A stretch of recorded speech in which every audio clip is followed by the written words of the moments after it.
তোমাকে নিয়ে আমার হয়েছে যত জ্বালা, সারাদিন অফিস করে এসে তোমার আবার বকবকানি, এত জ্বালা আর ভালো লাগে না। তুমি যাই বলো না কেন, আমি তোমার সাথে সংসার করতে পারবো না। আমি বুঝলাম না, তুমি যেটা বলতেছো আমি তো সেটাই শুনলাম।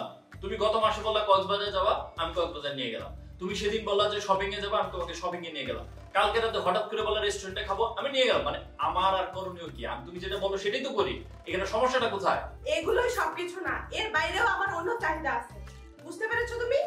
তোমার মা বলে সন্ধ্যার পরে বাইরে থাকতে পারবা না, শপিং এ যেতে পারবা না, ঘুরতে যেতে পারবা না, কোনো বন্ধুদের সাথে আড্ডা দিবা না। আমার কি নিজের কোনো ব্যক্তিত্ব নাই, জীবন নাই, স্বাধীনতা নাই? ওনারা গার্ডিয়ান হিসেবে তোমাকে যা বলেছে সেটা তো ভালোই বলেছে। কোন মেয়েটা হচ্ছে সন্ধ্যার পরে বাইরে থাকে? একজন গৃহবধূ হিসেবে তোমার তো সংসারে সন্ধ্যার পরে সন্ধ্যার আগেই থাকা উচিত। ওনারা ভুলটা বলছে কোথায়? তুমি এটা মেইনটেইন করে চলো। না, তোমার বাবা মা কোনো ভুল করেনি, ভুল করেছে আমি, তোমাকে বিয়ে করে। আচ্ছা, তুমি এখন আর রাতের বেলা আর সিনক্রেট তৈরি করো না, এখন একটু থামো। সিনক্রেট? আমি তোমার সাথে সিনক্রেট করছি নাকি তুমি আমার সাথে সিনক্রেট করছো? তোমাকে নিয়ে আমার হয়েছে যত জ্বালা, সারাদিন অফিস করে এসে তোমার আবার বকবকানি, এত জ্বালা আর ভালো লাগে না। জ্বালা তোমার নাকি আমার? আমার তোমাকে বিয়ে করেই ভুল হয়েছে, আমি থাকবো না এই ঘরে, থাকো তুমি। আর হ্যাঁ, আমার কাবিননামার 20 লাখ টাকা পাঠিয়ে দেবে, আর কখন কোথায় যেতে হবে আমাকে বলে দিও, গিয়ে আমি সাইন করে দিব, বুঝতে পেরেছো? আর যদি কোনো কথার এদিক সেদিক হয় আমি কিন্তু আইনের আশ্রয় নেব, মনে থাকে জানো।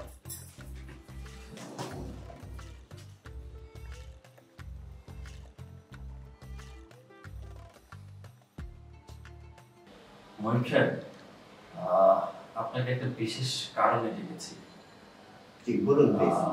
আমি গত পরশু আমাদের রহিম সাহেবের কাছে আপনার সম্পর্কে সব তথ্য পেলাম। আসলে মানে বিষয়টা এরকম, কিভাবে যে আপনাকে বলি, বলতেও পারছি না, আবার না বলেও পারছি না। আপনি আসলে কোনো কনফিউশনের মধ্যে থাকবেন না, আমাকে ঠিক, সরাসরি বলতে পারেন। বিষয়টা আমার একেবারেই ব্যক্তিগত, তারপরে বলতে হচ্ছে। জি প্লিজ। মিস বৃষ্টি কি আপনার ওয়াইফ ছিল? হ্যাঁ, মিস বৃষ্টি আমার ওয়াইফ ছিল, কিন্তু কি হয়েছে বলুন তো? আনফরচুনেটলি সে এখন আমার ওয়াইফ। সেটা হতে পারে, কারণ অলরেডি ওনার সাথে আমার ডিভোর্স হয়ে গেছে।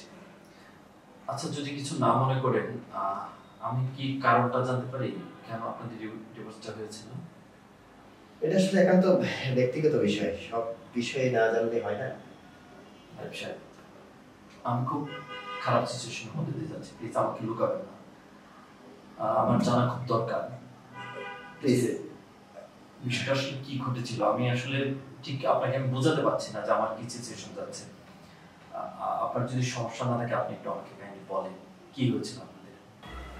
আমার সাথে কি ঘটেছিল?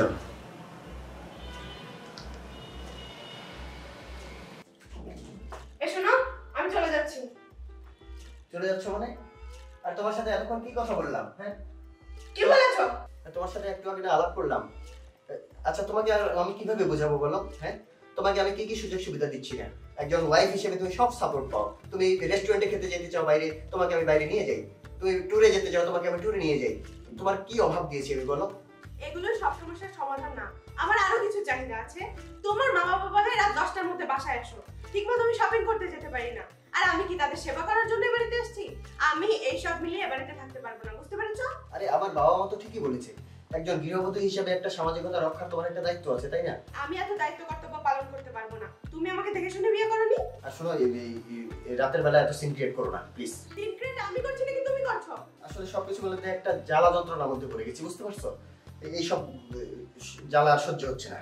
জ্বালা জ্বালা তোমার হয়েছে নাকি আমার হয়েছে? তোমাকে বিয়ে করাটাই আমার ভুল হয়েছে, তোমাকে বিয়ে করেই হয়েছে যত জ্বালা। আসলে তোমার সাথে কথা বলাটাই আমার ভুল হয়ে যায়। আর শুনো, আমি বাপের বাড়ি চলে যাচ্ছি। আমার বিয়ের কাবিননামার 15 লাখ টাকা তুমি আমাকে পাঠিয়ে দিও, বুঝছো? আর যদি আমি এদিক সেদিক দেখি, আমি কিন্তু সরাসরি পুলিশের আশ্রয় নেব, মনে থাকে জানো।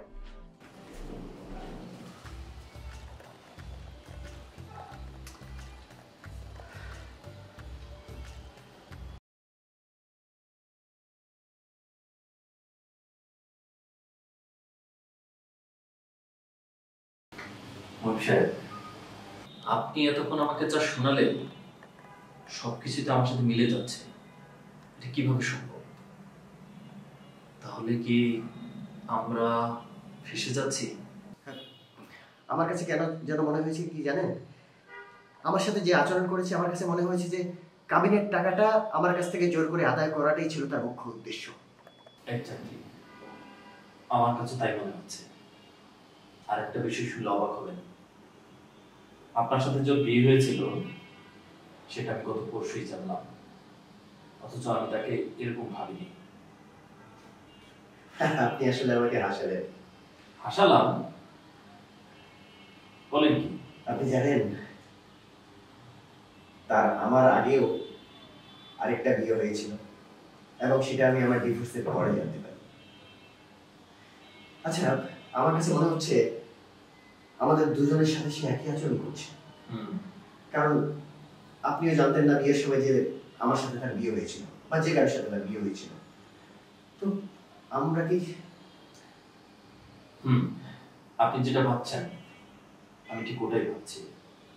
আমরা ফেসে গেছি। আপনি প্লিজ আমাকে হেল্প করেন, আমরা এর একটা ব্যবস্থা করবই। আমার কেন জানি মনে হচ্ছে আমরা এই কেসটাতে ফেসে গেছি, আর আমরা যদি এটা সমাধান না করি নেক্সট অন্য কাউকে টার্গেট করবে। একটা কথা কি জানেন, সে যখন আমার ওয়াইফ ছিল, হ্যাঁ, আমি কোনো কিছুতে তার কমতি রাখিনি।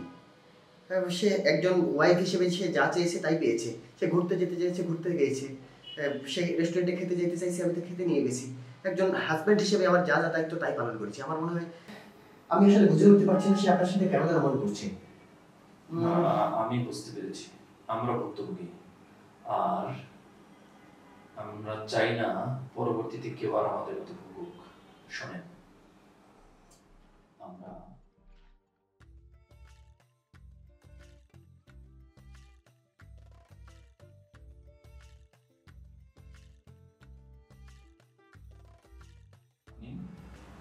হোটেল লালবাগে চলে আসবেন।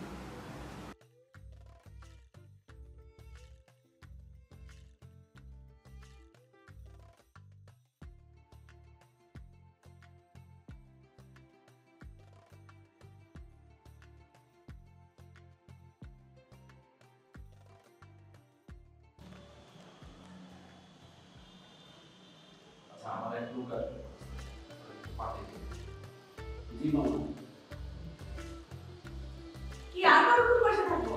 কাবিন নামার টাকা কই? আর কাগজপত্র কোথায়? বাবা অধৈর্য হচ্ছে কেন? এখনই টাকা আসবে, একটু অপেক্ষা করো। দেখো, এত কিছু শোনার আমার টাইম নেই। টাকা কোথায়? কাবিনের টাকা কোথায় আর কাগজপত্র কোথায়? আচ্ছা, তোমার সাথে হয়তো এটা আমার শেষ কথা, কিন্তু আমার একটা প্রশ্ন, আমি কি তোমার প্রথম হাজবেন্ড? আমার এত কিছু শোনার টাইম নেই। আমার টাকা দাও। আরে বাবা অপেক্ষা করো, টাকা আসছে। বসুন ব্যবসা। কি মহিম সাহেবকে চেনা যাচ্ছে? অবাক করার বিষয় হচ্ছে তুমি আমার আগে এই মহিম সাহেবকে বিয়ে করেছিলে, আর মহিম সাহেবকে বিয়ে করার আগে তুমি আরেকটা বিয়ে করেছিলে। সে হিসাবে আমি তোমার 3 নাম্বার স্বামী। ভাবতে অবাক লাগে টাকার মোহে মানুষ কতটা অন্ধ, কতটা নিচে নামতে পারে। ছি, ভাবতে অবাক লাগে তোমাকে আমি বিয়ে করেছিলাম। আসলে আমার কিছু করার ছিল না, আমি বাধ্য হয়ে এই পথে এসেছি। জানেন তো ঢাকা শহরে একটা মেয়ে থাকা কতটা কষ্টকর।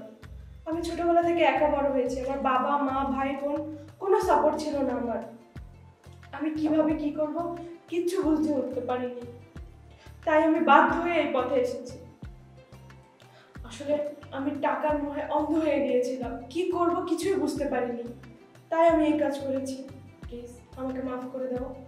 আমরা কি আরেকবার সম্পর্কটা শুরু করতে পারি? তোমার সাথে আর যাই হোক সংসার করা সম্ভব না, সরি। আর আমার একটা রিকোয়েস্ট, আমাদের মতো আর কারো যেন জীবন তুমি নষ্ট না করো। থ্যাংক ইউ, ভালো থেকো।